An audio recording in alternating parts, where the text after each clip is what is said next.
विशु भैया तोरे आंचल के बियाह होता। ऐसा तो ना हो सकला, तू अपने आँखी देख ले। अरे हाँ, हम अपने आँखी देखे बाटी। का कॉलेज नहीं आता सही नु। हाँ चल चल चल चल देखी तो।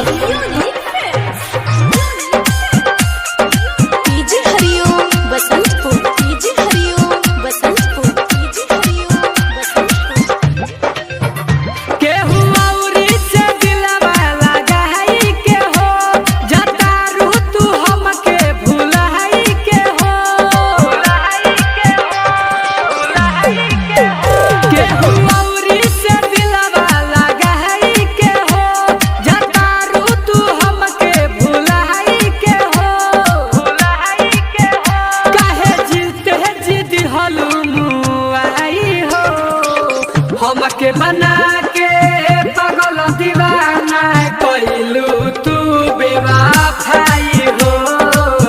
के करी अब प्यार पे भरोसा, बेवफा हरी जाई हो। DJ Hariom Vasantpur, DJ Hariom Vasantpur, DJ Hariom Vasantpur.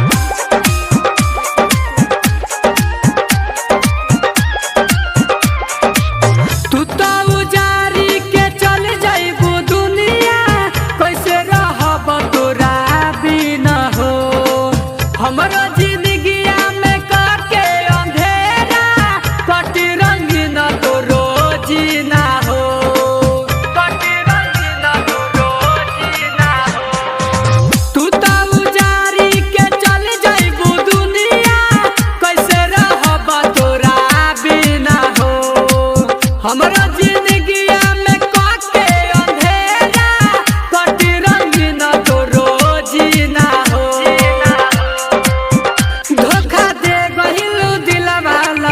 गहाई हो हमके बनाई के पागल दीवाना कइलू तू बेवफाई हो। के करी अब प्यार पे भरोसा, बेवफा हरी जाई हो।